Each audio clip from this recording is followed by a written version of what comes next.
आमे गछ विषय रे किछि जानिबा हला एटा हला कोन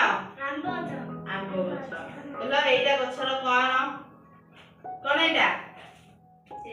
ता चेरो एटा हला एटा गछर चेरो एटा ता मूल एटा कोन